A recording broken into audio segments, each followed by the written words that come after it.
Good afternoon बच्चे। देखिए आज मैं आपके लिए लाया हूं आई रोडोव का क्वेश्चन नंबर 17। तो चलिए इस क्वेश्चन का सॉल्यूशन देखते हैं अच्छा से कैसे होता है। क्वेश्चन है आपका from point A, diagram given है, यह है point A. From point A located on a highway, see figure on a highway.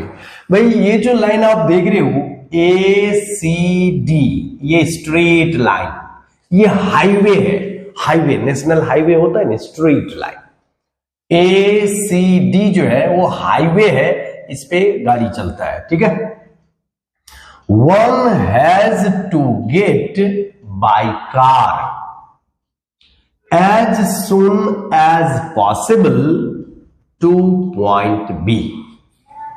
देखिए फ्रॉम पॉइंट ए पॉइंट से वन हैज टू, ध्यान दीजिएगा, one has to get point B, मतलब A से B पे जाना है किसी को,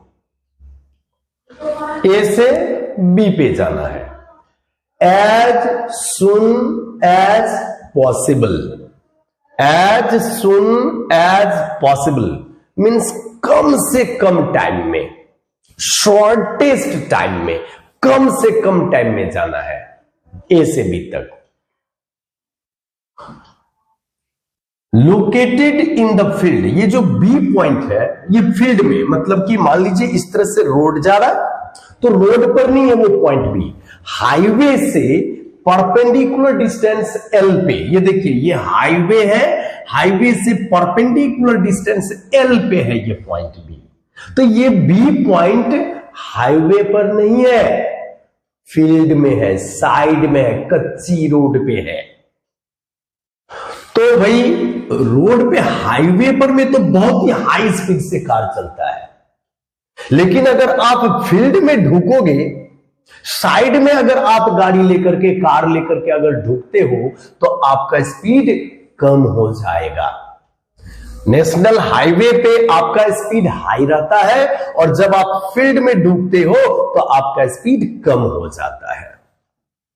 तो शॉर्टेस्ट टाइम में पहुंचना है पॉइंट बी पर at a distance L from the highway. It is known that, क्या पता है जरा देख लीजिए। The car moves in the field eta times slower. देखिए इस वर्ड का मीनिंग समझिए, eta times slower than on the highway. Means अगर हाईवे पे इसका स्पीड है v, कार का, तो फील्ड में जो वो आता है तो उसका स्पीड हो जाता है v बाई ईटा। इस लैंग्वेज को समझिए। करें क्या कि नॉन दैट, मतलब ये मालूम है, पता है। Non that the car moves in the field, moves in the field eta times slower. Eta times slower का मतलब समझिए, मीन्स हाईवे पर में था v, तो फील्ड में स्पीड हो गया v by eta than on highway. At what distance from point D, D point से कितने डिस्टेंस पे, ये x की बात कर रहा है, इस x का। Eight what distance from the point D, eight what distance from point D one must turn off, ये OFF है, द हाईवे। जो हाईवे से जा रहा है तो डी पॉइंट से कितना पहले वो turn off the highway, turn off the highway माने हाईवे से नीचे उतरना, टर्न ऑफ द हाईवे माने ऑफ द हाईवे का मतलब हाईवे से नीचे उतरना। कितने दूरी पे, मीन्स आपको x का वैल्यू फाइंड करना है। चलिए सपोज कर लीजिए कि यहां से यहां तक जाने में टाइम लग रहा है t1, ए से सी तक जाने में टाइम लगा t1, सी से बी तक जाने में टाइम लग रहा है t2, तो भाई टोटल टाइम हो जाएगा T1 प्लस T2। ठीक है, अब आप देखिएगा टोटल टाइम ऑफ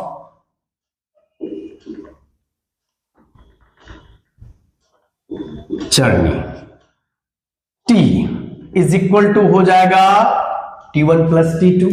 भाई यहां से यहां तक जाने में टाइम अगर T1 हुआ और C से B तक जाने का टाइम T2 हो गया, तो T1 प्लस T2 हो जाएगा टोटल टाइम T हो जाएगा। अब आप एक बात देख लो, T1 कितना होगा यहां से यहां तक का। मैं क्या करता हूं, टोटल डिस्टेंस को बेटा पकड़ लेता हूं L। ये टोटल डिस्टेंस है L, ऐसा मैं एज्यूम कर लेता हूं L। तो L माइनस एक्स हो जाएगा ये वाला डिस्टेंस, L माइनस एक्स। तो L माइनस एक्स ये वाला डिस्टेंस, चूंकि स्मॉल l यहां पे है इसलिए हमने यहां पर कैपिटल L दे दिया। Distance by speed, S is equal to ये हुआ T1 अब प्लस T2। तो ये डिस्टेंस कितना है भाई, तो x square plus L square का रूट, पता है ना, CB। ये वाला डिस्टेंस कितना होगा बेटा, ये है L और ये है x, तो ये वाला डिस्टेंस हो जाएगा L square plus x square का रूट बाई यहां का स्पीड हो जाएगा V by eta, V by ईटा। ये तो टोटल टाइम आ गया। अब करें क्या कि एज सुन एज पॉसिबल, जल्द से जल्द पहुंचना है A से B पर, तो जल्द से जल्द पहुंचना है बेटा, तब तो T को मिनिमम करना पड़ेगा। तो मैक्सिमा मिनिमा अप्लाई करिए यहां पर में। तो देखिएगा सेकंड पॉइंट, ये फर्स्ट पॉइंट था, for T to be minimum, T को मिनिमम होने के लिए dt by dx is equal to हम लोग कर देंगे 0। मैक्सिमम मिनिमा जानते हैं ना, किसी भी चीज को अगर मैक्सिमम वैल्यू फाइंड करना है या उसका मिनिमम वैल्यू फाइंड करना है तो उसको डिफरेंशिएट करते हैं with respect to the variable and is equal to 0। तो भाई डिफरेंशिएट करिए इसको, तो ये हो जाएगा 0 minus 1 by B plus, differentiation कर रहा हूं, ये ईटा बाई भी तो आप रहने दो, रूट एक्स का differentiation 2 root x square plus L square into, अभी क्या होगा 2x हो गया डिफरेंशिएशन, क्योंकि x के रिस्पेक्ट में डिफरेंशिएशन किए इज इक्वल टू 0। ये 2 और ये 2 आपका यहां से कैंसिल हो गया। ये जो भी आप देख रहे हो ये भी यहां से कॉमन लेकर के 0 में चला जाएगा, तो भी चला गया यहां से 0 में, तो भी 0 में चला गया। तो आपको फाइंड करना है टाइम x का वैल्यू, सॉरी x का वैल्यू, तो सॉल्व करिए। 1 है यहां पे, तो 1 को उधर भेज दे रहा हूं, तो यहां पे हो जाएगा this implies eta x divided by root over x square plus L square is equal to 1। यही आएगा, squaring on the both side कर दीजिए, eta square x square is equal to x square plus L square. ये implies किया x square into eta square minus 1 is equal to L square. बस यहां से हम लोग x का वैल्यू फाइंड कर लेंगे और वही हो जाएगा हमारा फाइनल आंसर। तो आपने क्या देखा, ये आसान सा क्वेश्चन था और आप इसको कर सकते, L divided by eta square minus 1 over root, and this is your final answer. चलो बेटा आज के लिए इतना ही, बाय बाय।